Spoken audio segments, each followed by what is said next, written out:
Petri Wine brings you Basil Rathbone and Nigel Bruce in the new adventures of Sherlock Holmes.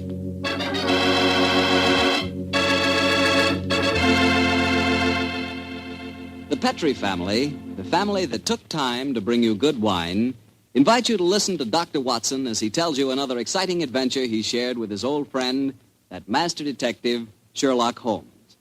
And as for me, well, I'm going to tell you about a swell idea. The idea of serving Petri California sherry before dinner. Tomorrow night, just before dinner, instead of that last-minute rush, take it easy. Pour yourself a glass of Petri sherry. Now, if you'll do that just once, I wouldn't have to say another word about Petri sherry. You'd be a customer for life. Because Petri sherry is good wine with a capital good. Judge that Petri sherry any way you like. By its beautiful amber color, its heart-of-the-grape aroma, or by the best test of all, its flavor. Petri sherry is delicious. And you have a choice of two kinds, Petri regular and Petri pale dry sherry. If you're not sure which you'll like better, try them both. Don't buy one, buy two. But remember, always buy Petri.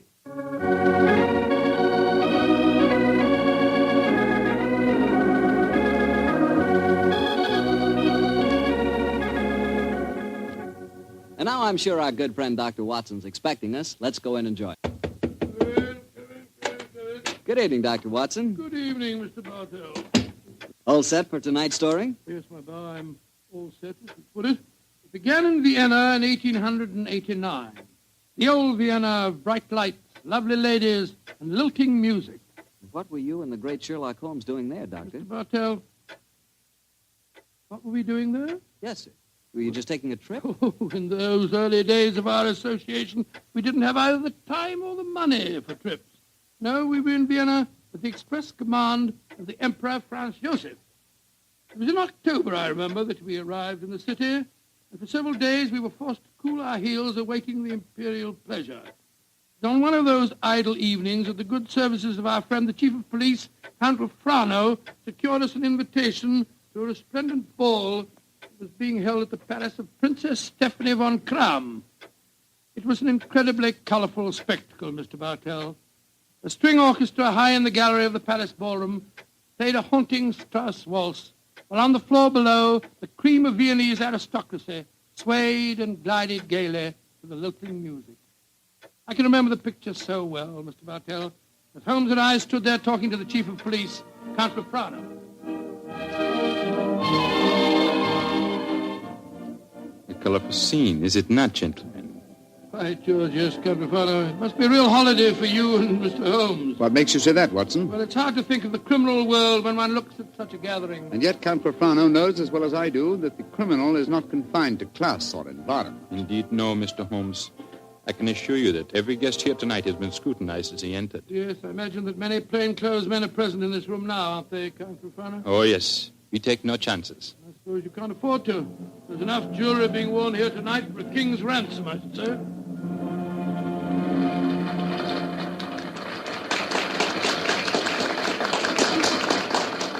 The waltz is finished. Now I can present you to our hostess, Princess von Kram. Stephanie, my pigeon. My pigeon must know the princess pretty well. Yes, I'm glad to see that in Vienna the profession of criminal detection carries no social stigma. Allow me to present you Mr. Sherlock Holmes, Dr. Watson, the Princess Stephanie von Kram. I'm very honored Your to Highness. meet you, Your Highness. I'm most happy to meet you, gentlemen. Permit me to introduce my protégé, Janos Horvat, the Hungarian composer. This ball tonight, Mr. Holmes, will mark a rare occasion. A signal honor is to be conferred on Herr Horvath and myself before tonight is through. The next waltz is a new composition of his. Tonight will be its debut. Indeed, how very interesting. It is a great honor the princess has conferred on me. A new composition could not possibly be presented under more auspicious circumstances. Count Rathbone, you spoke of an honor in connection with yourself. May I tell them our secret, Stephanie? No, I will tell them myself, Anatole. After your waltz has been played, Janusz, and Anatole and I shall be the first to have the privilege of dancing to it, my father is to make a public announcement. He is to announce my engagement to Count Anatole Rathbone. Oh, indeed, my congratulations to you both. Very lucky fellow. Very lucky Am I fellow. not the luckiest of men? Is she not exquisite? I, the gay man of Vienna, the cavalier who swore that no one woman would ever capture him. I confess it, gentlemen, I'm in love. Oh, but I pity you. Even the great waltzes of old Vienna could hardly be worthy of this moment. Oh, Anatole, you are a born flatterer. Oh, come, the waltz is about to begin. I shall see you gentlemen later. Auf Wiedersehen. Auf Wiedersehen. The orchestra is tuning up, Herr Horvath. I imagine this is a great moment for you. A very frightening one, I assure you, my friend. In a few minutes, I shall know whether my new work is to be crowned with success or failure. Count Frano is leading the princess to the center of the floor. The conductor is raising his bottle. This is your moment, Herr Horvath. Good luck. Pray for me, gentlemen. Pray for me.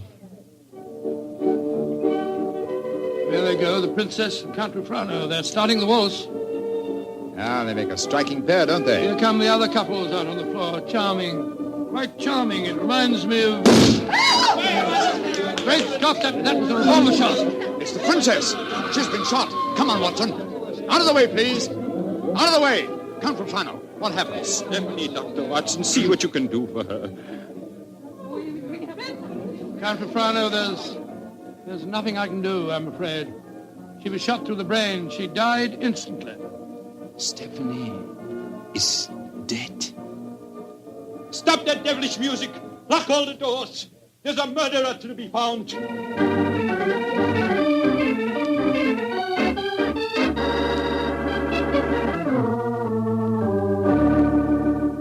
Count Frano, have you found any clues? One of my men found a revolver. It had been tossed into the earth of a potted palm. May I see it, please? Of course, here. Rammed into the soft earth. Confound it. Count Frano, your fiancée was an extremely beautiful woman. You must have had rivals. Yes, several, but none of them are present tonight. Who will inherit her estate? A 6-month-old nephew. Who's his guardian? The Emperor Franz Joseph himself.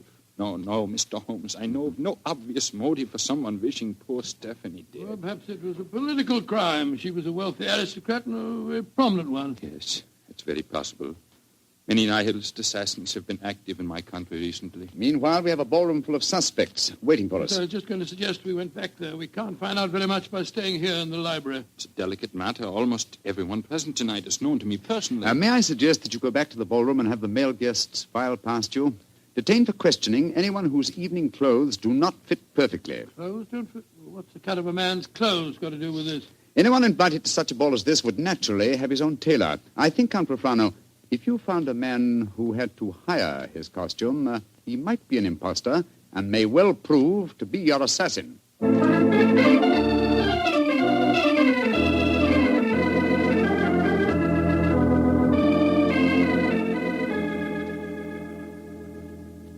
Mr. Holmes, your plan has not been effective so far. We find one Englishman who is unusually badly dressed, and what do we discover? He's an English milord whose luggage was lost on the train. Yes, and the second suspect proved to be a perfectly respectable Viennese doctor whose nasty little child had taken a last-minute snip at his tailcoat with a pair of scissors. And the third was poor Horvath, the composer, who cannot yet afford a good dress suit, eh? Well, Count Frano, why not have the next suspect shown in? Yes, of course. Schober, bring in the next man. Ja, Herr Count. Kommen Sie herein, bitte. Einbitter, what a frightful-looking fellow. Your name, please. My name is Gruning. What do you wish with me? Gruning? Your name was not on the list of invitations. One moment, please.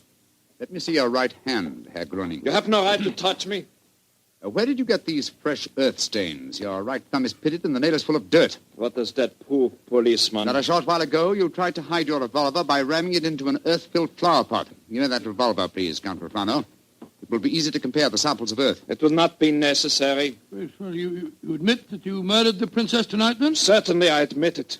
Why did you kill her? She was an aristocrat. She was an oppressor of the poor. I'm glad I killed her.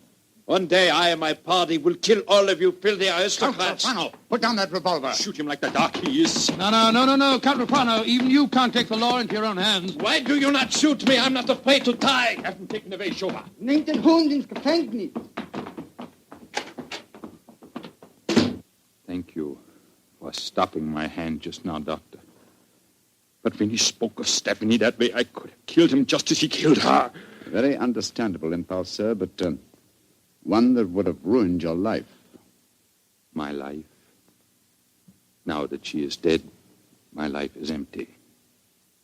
What right do love and beauty have to exist in a world that no longer holds Stephanie? She was all light and life, loveliness. And now...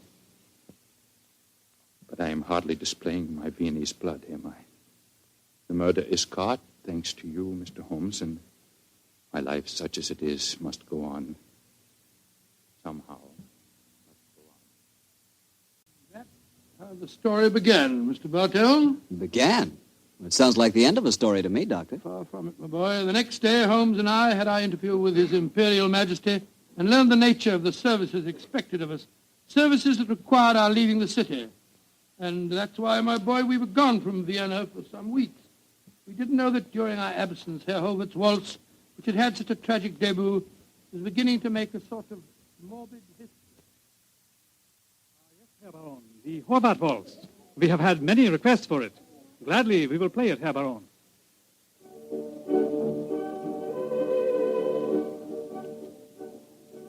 Isn't that the Horvath Waltz they are playing? Yes, my dear, and see who is walking on to the floor to dance to it.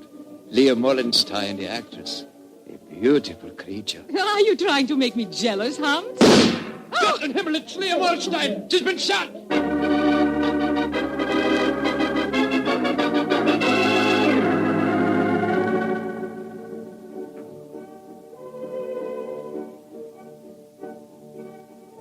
A new ballet, and to the music of the Horvath Waltz. Magnificent. Never has Krasnova danced better.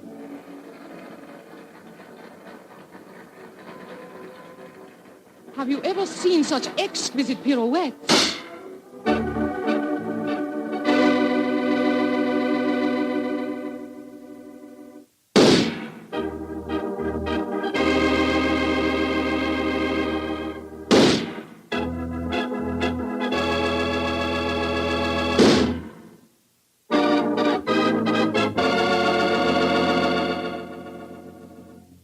Six deaths in 4 weeks, Schober.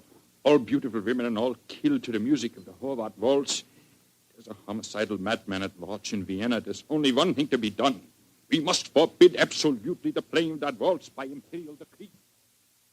Hear all of this, Mr. Bartell, until we return to Vienna. And then, I suppose, Sherlock Holmes was drawn into the case again, Doctor. Yes, my boy. Holmes immediately made a close study of the newspaper reports on the tragedies, and it was with great difficulty that I tore him away from his investigations to attend the reception at which the Emperor was to thank us for our services on the mission that we just completed.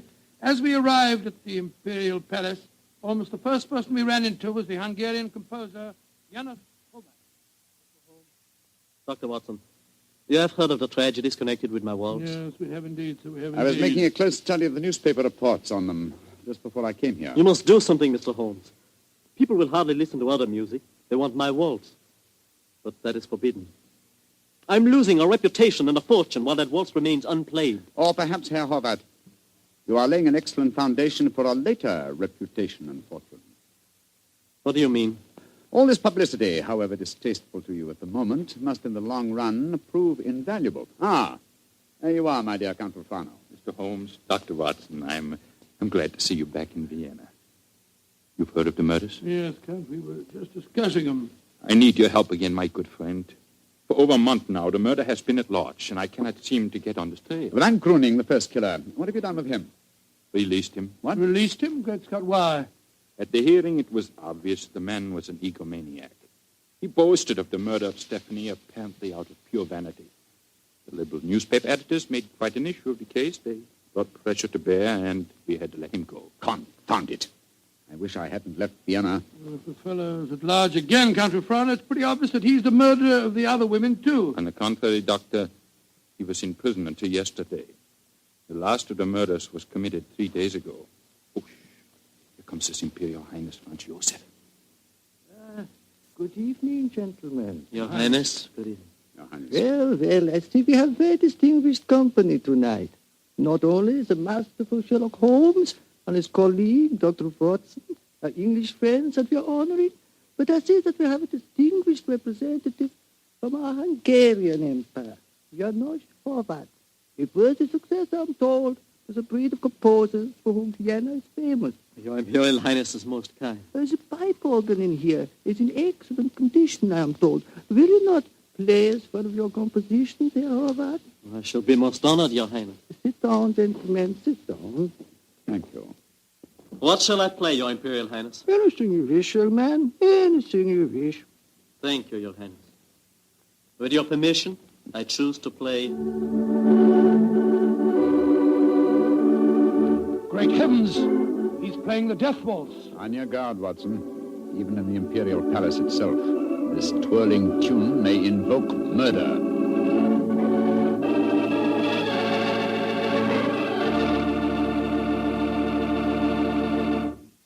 You'll hear the rest of Dr. Watson's story in just a second, which just gives me time to remind you that if any one wine could be called the perfect wine for almost any occasion, that one wine would be Petri California Sherry. Petri Sherry is not only a fine before-dinner wine, but it's wonderful after dinner, too. And, of course, when you're entertaining or when guests drop in, whether in the afternoon or evening, there's nothing better than a glass of Petri Sherry. And it's comforting to know that you can serve Petri Sherry proudly, because the name Petri is the proudest name in the history of American wines. Dr. Watson, you certainly left me hanging on a cliff that time. You broke off your story just as the Hungarian composer started to play his ill-fated waltz to the Emperor Franz Joseph.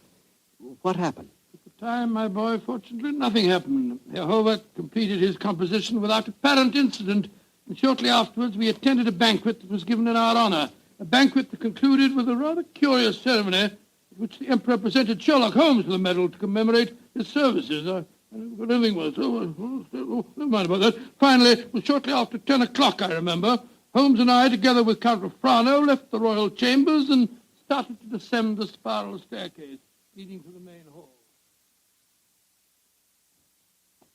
You were greatly honored tonight, Mr. Holmes. I've only known His Imperial Highness to make 3 such presentations before, and they were all to my own countrymen. He might have made another while he was about Please, it. Watson, please. Oh, The Emperor was most kind. I can't help feeling that he over-evaluated my services. You're being though. unusually modest, Holmes. Perhaps because I feel that my visit here is incomplete until I've solved the Death Waltz murders. I hope you'll be able to stay in Vienna long enough to do that. I confess I am at my wit's end. I've been giving the matter a great deal of thought, Count Rathbone. I have a plan for trapping the killer. It's in rather an embryonic stage at the moment, but over a few pipes at the hotel tonight, I expect to develop it thoroughly. I shall call at your office in the morning and explain it to you. I shall be awaiting your visit eagerly. One more of these murders and the newspaper outcry might become so loud that I should have to resign my post as chief of police. Well, when Horvath made that daring gesture and played the Death Waltz tonight, it proved one thing. It's not infallible. The death of a beautiful woman doesn't always follow the playing of the melody. Very true, Doctor, but... Watson. Yes, Holmes? Strike a match, will you? Huh? There's a figure here slumped on the landing. Great Scott, it's the body of a girl. And a very beautiful girl, too. Shot through the forehead. You were wrong, Watson. The Death Waltz is infallible, but I swear to you that the killer has struck for the last time.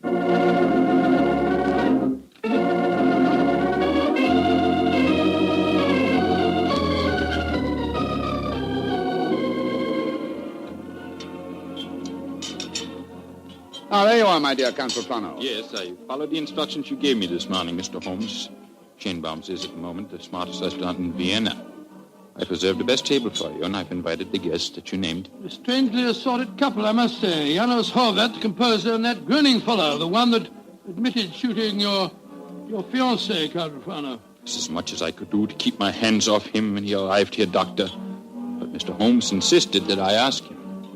Just the same, I wish you would tell me his plan. I'm completely in the dark. Completely in the dark. I can sympathize with you, Count Rathbone. Holmes never tells me a thing either. Let's join our guests, shall we? In a very few minutes, I'm sure that my plan will be perfectly apparent. Good evening, Herr Horvath. Oh, good evening, Mr. Holmes. Dr. Watson. How do you do, Herr Horvath? And how are you tonight, Herr Gröning? Angry at having to come here against my will.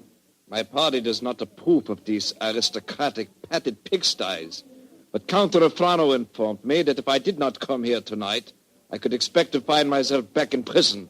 How could I resist such a persuasive invitation? Ah, here comes the third guest for our table. I met her at the hotel a few hours ago. Miss Banks, I'm so glad that you were able to come. Hello, Mr. Holmes. I didn't know this was going to be a party, but I couldn't be happier. Allow me to present you, Count Profano, Dr. Watson, Herr Horvath, Herr Gröning, Miss Barbara Banks from the United States of America. How do you do?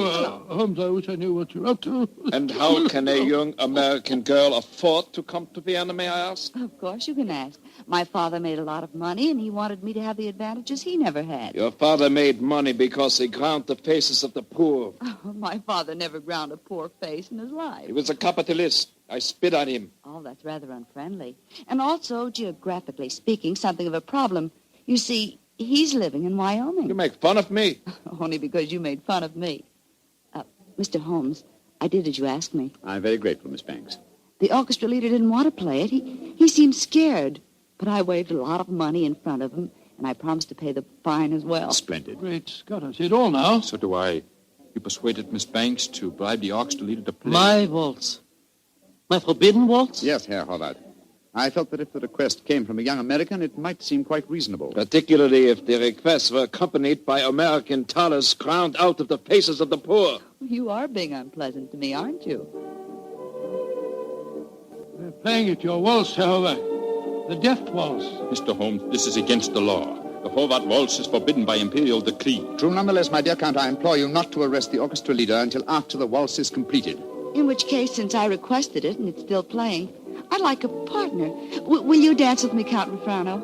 I'm sorry, Miss Banks, but to this melody I shall never dance again. Oh. Well, how about you, Dr. Watson? Oh, I like you very much, my dear, but I'm afraid I'm not as light on my feet as I used to be. In any case, I was never much of a hand at the waltz. The polka's more in my line. Dear me, I'm getting an inferiority complex. Oh, please do not, Miss Banks. You'll observe that the general public seems singularly unwilling to dance, too. Not one couple has ventured onto the floor. How can you blame them? The waltz with Horvath may mean death.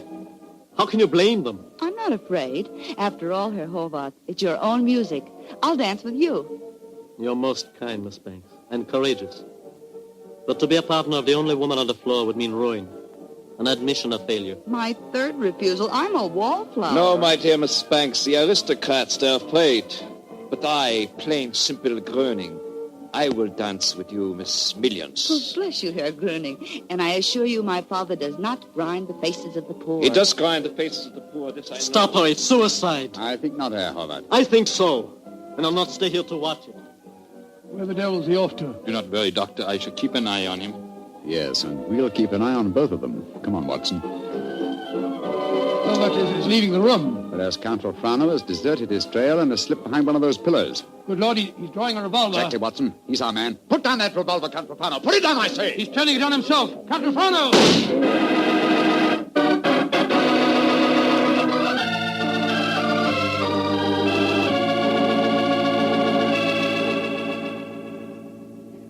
I still can't believe it, Holmes. Not the fact that Count Refrano blew his brains out, but the fact that he was a murderer. Yes, I was slow to believe it too, old chap, and I blame myself in consequence. Two things should have been instantly apparent about the madman who killed beautiful women when he heard the Horvath waltz. Firstly, he must have had some motivation which drove him to such an act. Secondly, he must have carried a revolver with him at all times, since he was invariably armed when the occasion presented itself. Exactly, and that factor made me think of the police official. Then, of course, I saw Refrano's motivation. He loved the Princess Stephanie dearly. Her death in his arms was a psychological shock that was more than his mentality could stand. And when he heard that music, it reminded him of the dead princess and forced him to kill. That's right, old fellow. You will recall that what he said to us after his fiancée's death. What right do love and beauty have to exist in a world that no longer holds Stephanie? When he heard the music, he couldn't bear to think that other loveliness existed, and so, well, he destroyed it. But who killed the Princess Stephanie? The man who was first arrested for it, Herr Gröning. He admitted it after a little persuasion when the police arrived. Taken back to prison in the carriage that just took Count Refrano's body. It's shocking to think that 7 innocent women have been murdered before this case was solved. Yes, a fact that will be a constant reproach to me, I assure you. Oh, I didn't mean that, my dear fellow. We weren't even in Vienna when 5 of the killings took place. Hello. Here comes Miss Banks. Mr. Holmes, what happened to that funny little man who danced with me? Herr Gröning? Mm-hmm. He went to prison, Miss Banks. He was a murderer. Well, I must say this is a strange kind of a party you asked me to, Mr. Holmes.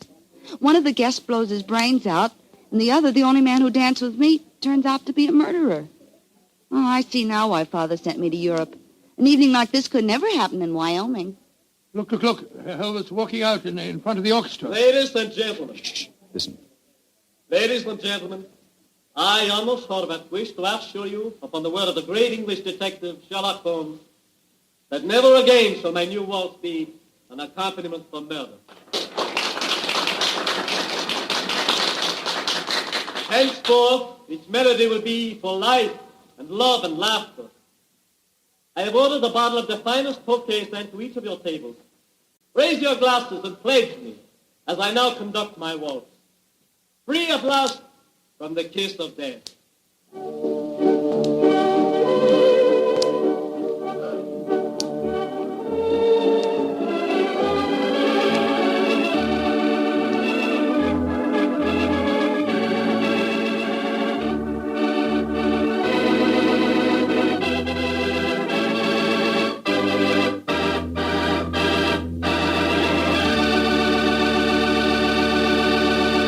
Say, Doctor, I really like that story. That was a baffler. Yes, wasn't it? A highly placed police official is the last person in the world you'd think guilty of murder.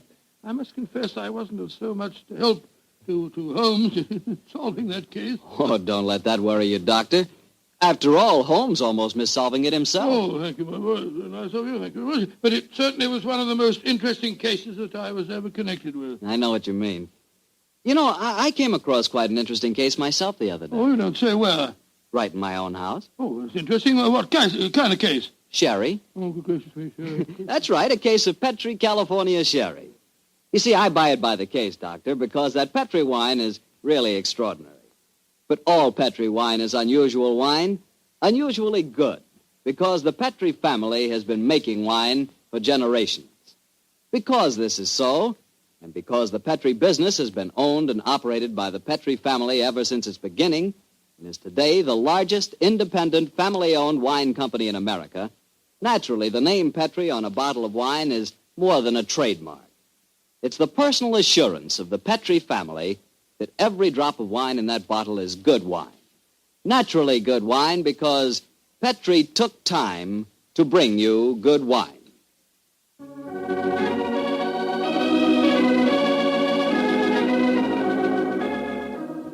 Tonight's Sherlock Holmes adventure was written by Dennis Green and Anthony Boucher and was suggested by an incident in Sir Arthur Conan Doyle's story, The Adventure of the Illustrious Client. Music is by Dean Fostler. Mr. Rathbone appears through the courtesy of Metro-Goldwyn-Mayer, and Mr. Bruce through the courtesy of Universal Pictures, where they are now starring in the Sherlock Holmes series. The Petri Wine Company of San Francisco, California, invites you to tune in again next week, same time, same station. Sherlock Holmes comes to you from our Hollywood studios. This is Harry Bartell saying good night for the Petri family. This is the world's largest network, the Mutual Broadcasting System.